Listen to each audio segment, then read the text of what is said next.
Eat the Pictures is a bite-sized movie podcast. Every week we look at the ways different movies, from classic horror to rom-com, use food to tell stories on screen. Food unites us all. Let's explore it piece by piece on Eat the Pictures. Stay hungry. I'm Al John Go, podcaster and producer of the Disney List, Skull Rock podcast, and Dining at Disney. When you're creating content, podcast, webcasting, live streaming, or wanting to step up your video conference calls, you need quality gear and accessories. That's why I use Gator Frameworks in my studio. From professional broadcast boom arms and microphone stands, studio monitor speaker stands, ring light kits, headphone holders, elite furniture studio desks, and acoustic wall treatments, Gator Frameworks has you covered. Gator is the leading brand of cases, stands, and support system solutions for music, Pro AV, Creative Pro, IT, and general utility industries. They have over 1,000 different solutions made from vacuum formed plastics, rational molded plastics, wood, sewn, and EVA materials. Leveraging their expertise in case design and manufacturing, Gator has a complete OEM division that works with leading companies around the world to engineer and create custom cases for original equipment manufacturers. For more information, visit GatorFrameworks.com. Product provided in exchange for promotional consideration. This is Cat from Dining at Disney, and I'm here with Kristen. Tell us about some travel deals. Well, right now, if you are looking to take a Disney cruise, now is the time to do it. On select dates, you can take advantage of saving up to 35% off rates. So some of the places that those are going to be sailing from include Miami and Dover. So definitely make sure to check out, a Disney cruise if you're looking to take one, because they are definitely fun. And it's nice that it's a percentage deal instead of being kids sail free, which is the most popular one that Disney puts out, is the kids sails free. So 35% off. I'll take that. And how can they book these things? You can contact me at themeparksandcruises@gmail.com. From the Gator Framework Studio in Music City, it's the Dining at Disney podcast. Another thing about good food, it brings folks together, all walks of life. You'll discover all the best restaurants and food as you hungrily explore the Disney parks. Let's do this thing! The Dining at Disney podcast with your hosts, Kristen Hoetzel, Bubba Alvarez, and Cat Arcori. Welcome to the Dining at Disney podcast. I am Kristen, Disney foodie and travel expert. And with me is Bubba, former cast member, all-around good guy, and Cat, who is our film person. I know you've got the title. It's a long one. I'll take it. Cat gets to do I'll take it. cool things like make food look pretty on screen. So, and she's bi-coastal annual pass holder. So, if you haven't already, make sure you like, subscribe, and subscribe on any of your favorite podcasting places. For those of you new to the show, we do 2 a week. Kat, you want to tell everybody what we're talking about? We've got some news stories, and then it's been a while since we did it, but I've been thinking about it nonstop. Some flower and garden food reviews from me, resident allergy queen. So before we get into that, let's start talking a little bit about some of the Disney food news we have. I'll kick off with the first story. It has to do with Chef Art Smith's homecoming. They now have some new menu items that you can check out. These include the St. Augustine Mahi Mahi, a passion fruit daiquiri, crispy cauliflower bites. I'm assuming this is a drink. It's called Tropical Itch. There is a grilled shrimp, watermelon, and a feta salad. That sounds delicious. A summer squash casserole, a spicy watermelon margarita. That's right up my alley right there. And roasted veggie and potato medley. Sounds good. We also have some new additions to some of the menu items over at Disney World. Kat, do you want to mention some of those new ones that have been added recently? Yeah, I do. Most notably, Tony's Town Square, not a huge popular place for people to eat, but they've added some new menu items that hopefully is going to get more crowd over there. Toy box tomato salad, a garden salad, garlic bread. Everyone loves garlic bread. Butcher steak, porchetti with spicy Italian sausage, penne with chicken al forno, Tony's spumoni tart. I don't know what that is, but it sounds delightful. I love spumoni. And mandarincello custard. So that's an orange cello, Kristen. Ooh, I like the sound of that. Heyo. Let's see what else is happening around here. The Pizza Altaglia window at Via Napoli at Epcot is closed. Epcot is closed. So if you're looking for a slice on the go, you will not be able to find it there, unfortunately. Nomad Lounge at Animal Kingdom has added their tuna poke bowl back to the menu. That is a favorite. I recommend it highly. Yes. Mango Punch cocktail, which we talked about a little bit either last week or the week before, is featured at Animal Kingdom also for the whole month, with that awesome history about mango in India, in Asia and South America. So check that out. It looks delicious. What else? That looks like everything. We talked a little bit about the Asian inspired items that are happening all over the world of Disney this month, May, for AAPI Heritage Month. And Cherry Cheesecake of Madness. Okay, this is clever and I'm into it. It's a Cherry Cheesecake of Madness dessert available at Disney World Resorts, End Zone Food Court, Intermission Food Court, World Premiere Food Court at the All-Star hotels, in honor, of course, of Mama Wanda Scarlet Witch. So if you're in Disney World and you're checking those out, be sure to tag us in your photos, please. I know, Bubba, you've got some food stuff about Disneyland, right? Oh, yeah. I've been waiting for some other barbecue to come back to the park ever since Woody's Roundup or Barbecue Roundup closed. It's just, there's some okay stuff at the River Bell that they have right now, but like ribs and all that good stuff. So now Paradise Garden Grill in California Adventures, they just started some new barbecue items. You can do the North Carolina style pulled pork barbecue sandwich, the Impossible barbecue burger, which is a plant-based potato with a plant-based potato salad, St. Louis style barbecue rubbed chicken. It's a half chicken that you can get, and then the Kansas City style barbecue ribs. Then you can choose one side for each of those, that your choice of poblano mac and cheese, Chuck wagon beans, creamy coleslaw, and potato salad with bacon. Now, if you are also in it with a group of people, they have this new platter called the Family Picnic Platter. For $64.99, you get half a barbecue chicken, pulled pork, ribs, andouille sausage, and then it comes with a couple of sides, the mac and cheese, the beans, the potato salad, the coleslaw, but you also get jalapeno cheddar cornbread, and it's also served with pickles and onions, and there is also dessert, which is a cherry cheesecake. This serves about 2 to 4 people.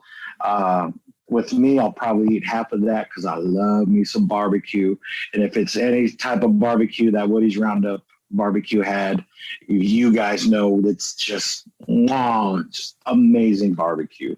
So once again, that's at Paradise Garden Grill in California Adventure. And then I guess we do have a couple of new things going on at Tangaroa Terrace and in Craftsman Bar and Grill. They've added a couple of items, but they removed items, they added some items, and they also did raise prices. So people just be aware, prices are going to be raised. This has nothing to do with making profit. This has to do with the cost of everything. So just please be aware of that. That's what I'm trying to tell everybody now. So some of the new changes, I can't really read my screen right now. Sorry. So they do have some breakfast items. I don't know what's new, but you can get a smoked salmon bagel sandwich. Ooh, that sounds, I don't know. I'm not a fish person in the morning. How about you guys? I don't mind fish. In the morning?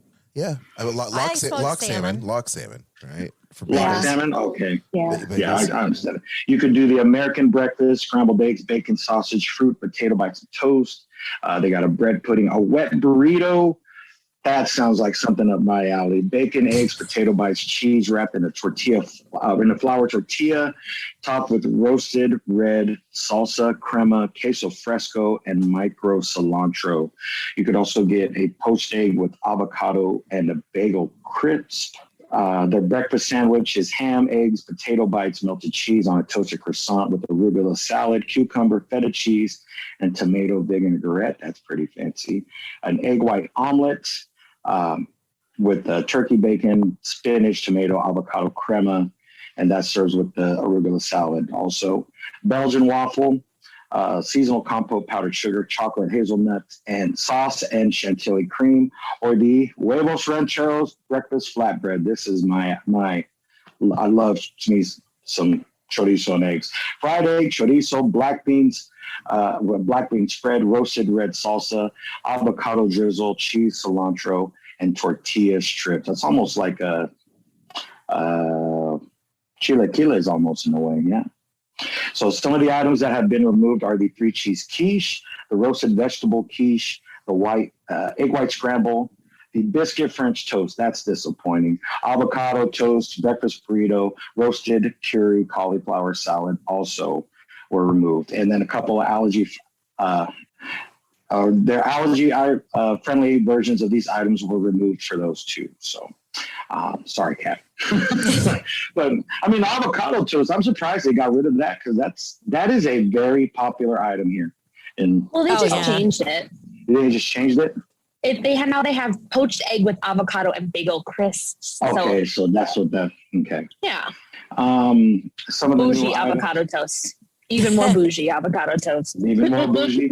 And then other items include the Cobb salad or the bread pudding, which you can also get during breakfast.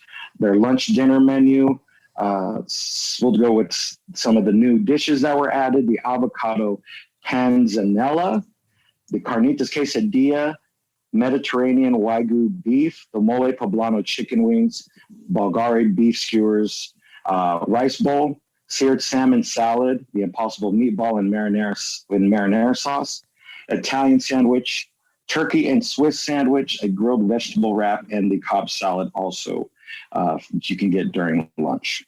Some of the items that were removed, though, were, of course, the avocado toast, the Maine lobster quesadilla, the black truffle charred cauliflower grilled cheese sandwich, the Cali sliders, garlic soy glazed chicken wings, rice bowl, lemon samaks, I believe I'm saying that, salmon salad, mortadella sandwich also, and the prosciutto burrata and tomato sandwich. And that sounds good, though.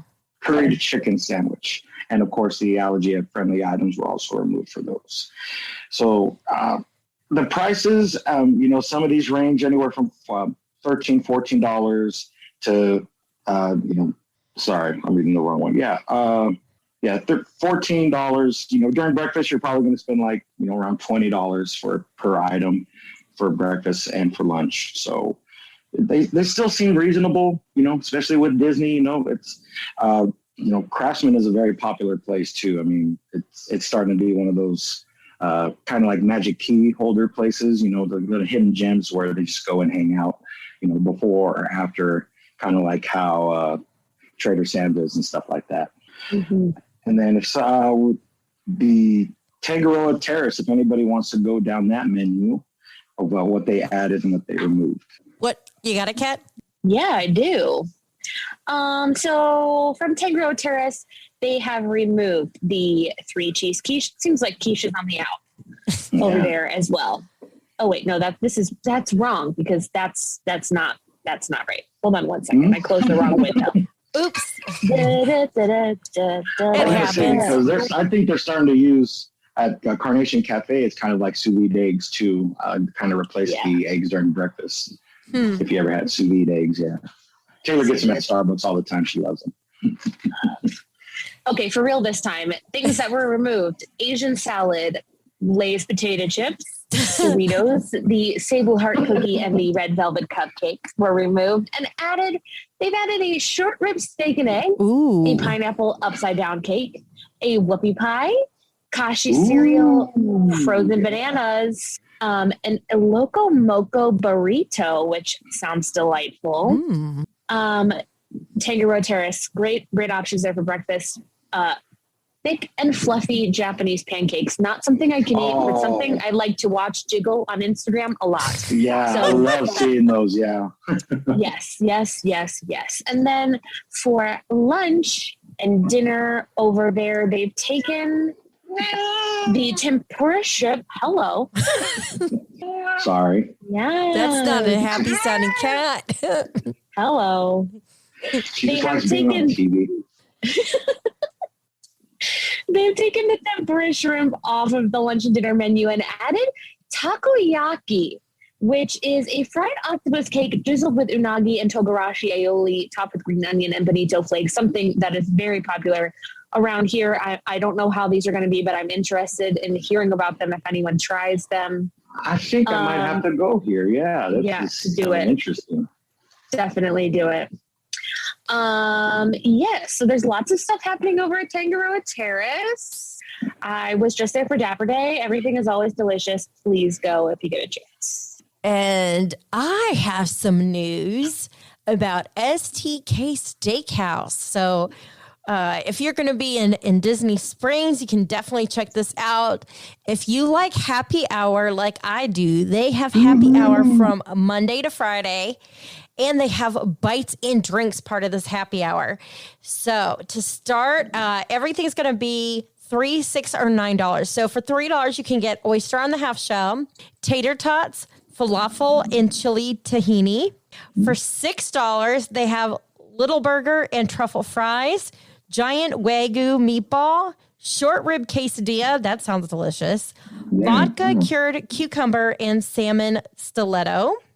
For $9, beef tartare, tuna tartare taco, popcorn chicken, crispy calamari, jalapeno pickled shrimp cocktail, and BTK frites. For beverages. STK.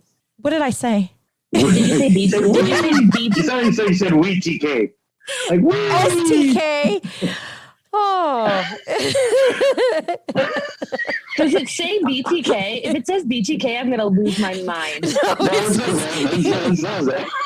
Was it B? I thought it said we. You said no, it said STK. It says STK. It is BTK. BTK is a serial killer, just so everyone knows. Let me tell y'all something. So one of our favorite things to do after we put the kids down and we have dinner is we watch ID Network and we watch all of those shows like Evil Lives Here and like some stuff from A&E about murder, suspense, and unsolved mysteries. Oh yeah.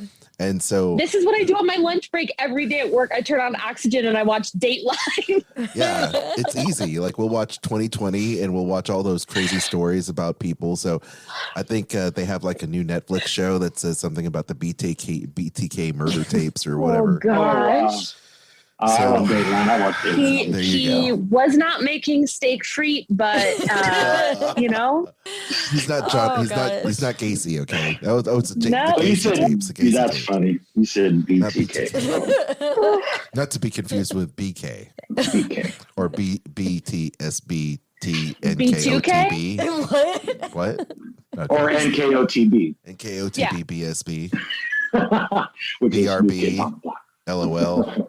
Okay. Amazing. Okay, so I love that commercial too. By the way, where that's all they're doing is saying letters. LOL, TGIF. That's all they're saying are those little small letters. But anyway, yes, STK beverages. And Fritz. STK so TLDR. Yeah. STK. All right. Actually, this menu doesn't look. It looks pretty good for being between 6 and 9. Yeah. It does. Really good. I'll take one of each. For beverages, it includes signature cocktails, Chimay bottle, and select wines by the glass. Chimay, I haven't had that in forever, but it is delish. Yes, it is. And I like happy hours. We may have to do in a future episode, do one all about like the happy hours that you can find on both coasts. Oh yeah. Yeah, and probably at Downtown Disney, there's a few places that do happy hours. For sure. For Same sure. with Disney Springs. Yep. Yeah. Oh yes. Well, I think we covered all the food news we've got. So And murderers too, apparently. Yeah. on to Cats. Diversify. On to Cat's review of what she got to enjoy at the Epcot International Flower and Garden Festival with the mini version of Food and Wine.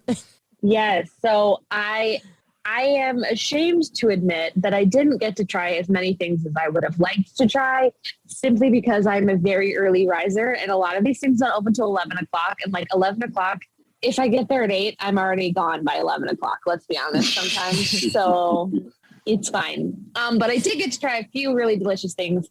And one of those things was the arepas from La Isla Fresca with melted queso fresco. I didn't try the shrimp. I didn't try the shrimp ones because, again, it was 11 o'clock in the morning and I wasn't feeling it. But the cheese was delish. I love an arepa. Arepa is a corn cake for anybody who's not had an arepa before, but they're delicious. I love an arepa. This one was really good. People have been talking about how they were not great at the beginning of the festival. And I guess this booth was supposed to be like Encanto themed, I guess. They had like Encanto music playing nearby, but whatever. The arepa, when I had it, was really delicious. I really enjoyed it. We also had the Tupelo honey and sweet corn spoon bread with jalapenos, bacon, and house-made whipped honey butter, which was as delicious as it sounds, at the Honey Bistro.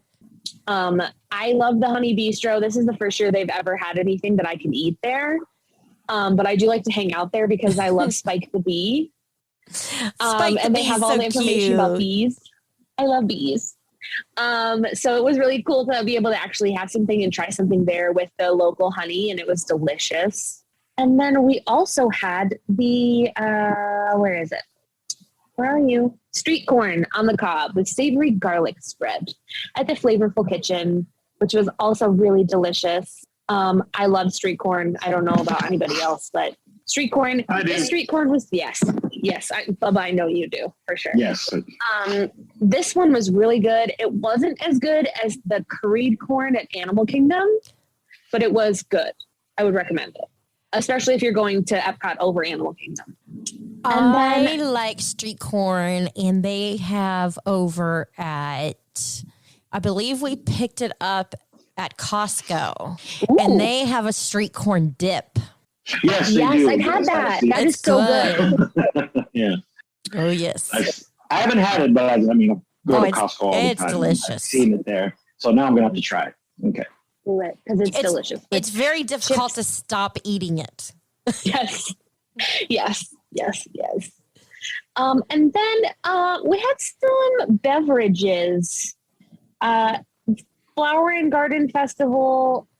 Where's this thingy? Okay, Flower and Garden Festival for me is not about the food or about the flowers or about gardens. It's about frozen desert violet lemonade. I thought you were going to say it's about Spike the Bee. No, well, I mean, it's about Spike the Bee, but when it comes to things I can ingest, it's about frozen desert violet lemonade. And I have like 4 of them, let's be honest. I bring my own straws because straws there are garbage right now, and it's delicious. Recommend highly. It is kind of like if you froze the desert pear of Dice soda at Cars Land into a slush. And then put flour on top of it. It's delicious. It is. It's really good. It's got so much sugar in it, but I could probably drink a gallon of this stuff. I'm like no hesitation whatsoever. And then we also had I want to make sure I'm saying this. Konami, there you are. We had the Yuzu Tilted Tonic Hard Seltzer. I am not a fan of hard seltzer. I think it tastes like nail polish flavor. Mm-hmm. This hard seltzer was delicious. It was so good. I was shocked. at how Why? How is it different from other seltzers? Why was I don't know if it was the citrus, because Yuzu is like a sharp citrus. There was no aftertaste. It wasn't too sweet. It wasn't too dry. It was just like Goldilocks. It was perfect. Nice. And I don't know what is different about this hard seltzer because I've tried every other hard seltzer. My brother used to work in beer distribution. So every time a new hard seltzer came out, we would try it. Like at Christmas, they had the variety pack and we would pop every flavor and then pass them around, which is not COVID friendly. I know that, but whatever. This one, I could have drank the whole can. I really could have. And I don't say that easily about hard seltzers because it's just not my bag. But this one was delicious. Really enjoyed it at the Japan booth. Hanami. I always find them to either be too sweet or they have like a strange aftertaste and they're kind of salty. Like you're drinking a saltwater beverage. And I don't like that. I don't want my drink to taste like salt. The only time salt goes with my drink is when I'm having a margarita. Yeah. I agree. Yeah, but this one I recommend it if you can find it somewhere. Yuzu Tilted Tonic Hard Seltzer. It was delightful. I would drink it again. And then finally, one of my other favorite things at the festival is La Vie en Rose Frozen Slush at France Pavilion. We did not make it onto Remy's Ratatouille Adventure at this vacation because it was an incredibly long line. But we did stop to look at people who were waiting and give them our sympathy and then also drink this delicious slush, which is a orange vodka and liqueur with white and red cranberry juice frozen in a lovely plastic martini glass. It's delicious. Can't say enough about it. Love it. Great beverages at this festival. And I'm excited to see, hopefully, not soon, but, soonish, we should see some food and wine menus for Orlando. But these items are available until July 4th, which is just another month and a half, 2 months, maybe. I don't know what day it is. Ish. So if you get out there to try them, these BTW, I know I probably don't have to say it, but everything I've mentioned here is gluten or wheat friendly because it's me. Just reiterating it. I will say that it is funny how soon as one festival ends, the next one starts the following week. I mean, It's like there is no time without food kiosks around. Yeah, it's starting to be that way with California Adventure because I think Touch of Disney is coming back for the summer. And that's basically the food festival that, happened last year. That's what opened Disneyland back, even though none of the rides and everything were on or shows, you still got to go into California Adventure and enjoy food and the views and stuff like that. I think they are bringing back Touch of Disney for the summer. And then that just goes right once that's done, Festival of Holidays for the winter time. Yeah. I don't mind that there's a festival happening every day now. I do think it helps with food availability. Lines for things are always long, and I feel like the more options you offer, the less line you're going to have to stand in, ideally. Everybody wants the beef tenderloin or whatever from Canada. So there's 76 people in that line and nobody wants a taco. You go to the taco stand, it's fine. Either way, it's going to be delicious. Like we don't have to debate it. Well, so, I'm cool with it. If it means I can get my Diet Coke faster at California Adventure, you know what? Put 75 of those things up. Let's go. The other thing too about having the festivals last longer, even though now they're like ridiculously long amounts of time, that means the people have more time to visit. They're not trying to fit their trip in this little small window of 60 days or whatever it is that the festival typically used to happen. And I mean, we've seen over the past 5-10 years, they add another week here, another week there. And now it's just, insane that, it used to start at the end of September and now mid-July, we have Food and Wine Festival going on. No complaints from me. I am looking forward to it. I love Food and Wine Festival. So You're never going to hear me complain about more food options for me to enjoy. Me neither. Yeah.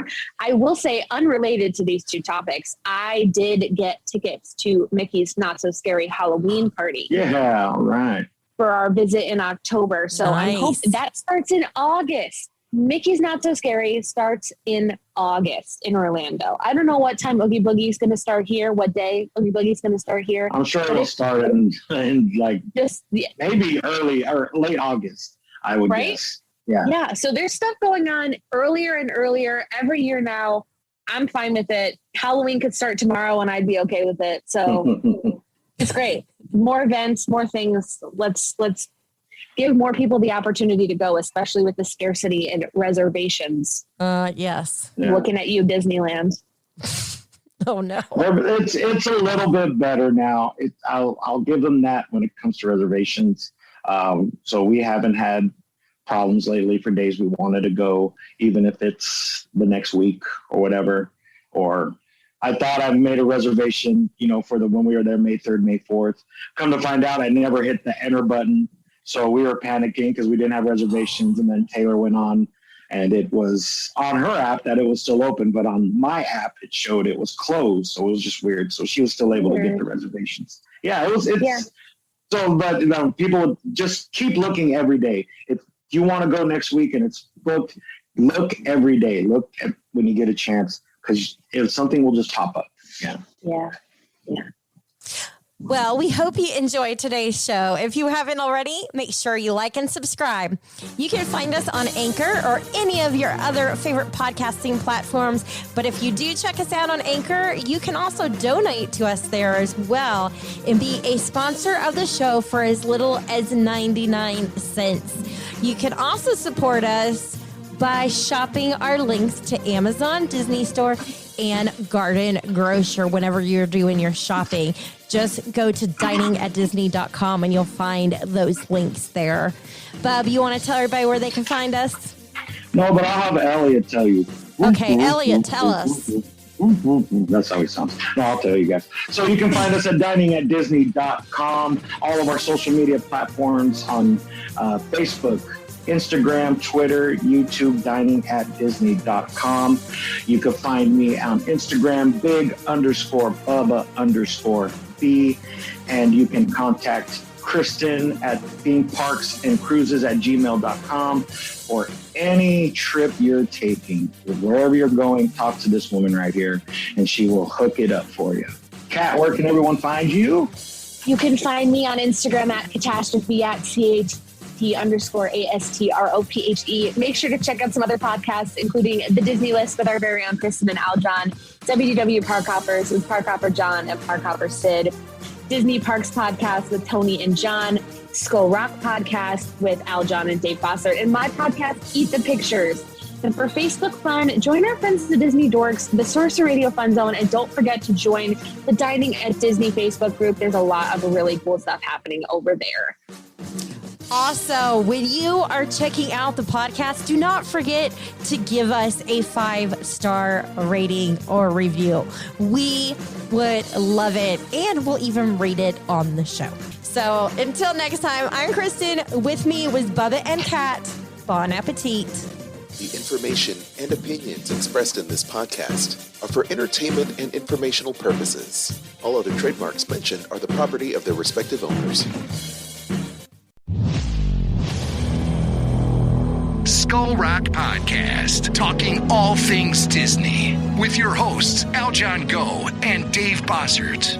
Do you just love to learn more about the magic that embodies animated films, theme park attractions, and more? The all-encompassing universe created and produced by the genius of Walt Disney has spanned nearly 100 years and counting. From his earliest film endeavors with the Laugh-O-Gram cartoons and the Alice comedies, to the creation of Mickey Mouse, to the first animated feature film, Snow White and the Seven Dwarfs, and then dreaming up Disneyland, Walt Disney continuously raised the creative bar, and today his company has carried on that tradition as a global entertainment juggernaut. I'm Dave Bossert, artist, filmmaker, and author. And I'm Aljon Go, musician, podcaster, and radio guy. Every week, Dave and I will explore the entertainment galaxy that is Disney with insightful conversation, stories, and special guests talking all things Disney. Listen to never-before-heard stories and behind-the-scenes moments from some of your favorite Disney films, theme park attractions, performances, books, music, and so much more from knowledgeable, insightful, and thought-provoking hosts and guests. Hear the latest news about Disney past, present, and future. Skull Rock Podcast is your go-to source for the magic we all love. Skull Rock Podcast. Visit skullrockpodcast.com. I'm Kristen Hoetzel, vacation planner, world traveler, Disney foodie, and theme park fan. I'm Aljon Go. I'm the husband who's also Disney, Star Wars, and Marvel Comics fan. And together, we host the Disney List podcast. Every week, you'll hear us list our favorite things about Disney theme parks, films, shows, travel, Marvel, and Star Wars in a top 10 list, rankings, and more. That's an impressive list. Subscribe to the Disney List podcast on Spotify, Apple Podcasts, iHeartRadio, or your favorite podcast platform. You can even stream us on Sorcerer Radio at srsounds.com and check out our live shows on Facebook. The Disney List podcast. Visit thedisneylist.com.